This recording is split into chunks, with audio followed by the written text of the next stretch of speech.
everyone! So today ngayon guys, I'm gonna cook a ribeye beef stir fry. So in a wok, nagisa po tayo ng garlic. So sa garlic guys, I just use 1 cloves of garlic. So after ng pagisa ng garlic, isunod naman po natin yung onion. So once na nagisa na po yung garlic at saka onion, i-ready natin po yung paglagay ng capsicum. So sa capsicum guys, I just use 2 different color which is red and green. So guys, sa gisa po ng capsicum, make sure po na hindi natin siya i-overcook yung capsicum. So, after ng paglagay ng capsicum, kunting halo lang po. So, after that, ilagay naman po natin or isunod natin yung beef. So, by the way guys, sa beef, I just already boiled it for at least 30 minutes para medyo malambot na po siya konti. So, by the way, this kind of beef, no, it's very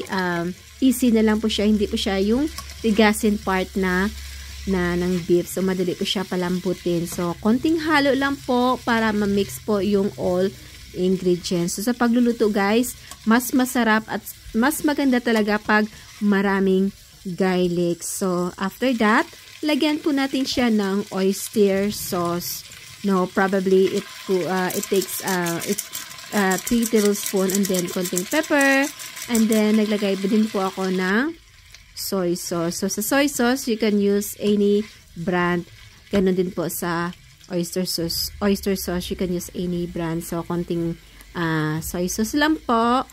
And then after that, yan, konting mix lang po para mahalo po yung lahat ng mga ingredients na nilagay natin. So as you can see, yan, mukhang masarap na siya. And then, at last, nilagyan ko po siya ng konting sesame oil. Yun lang po.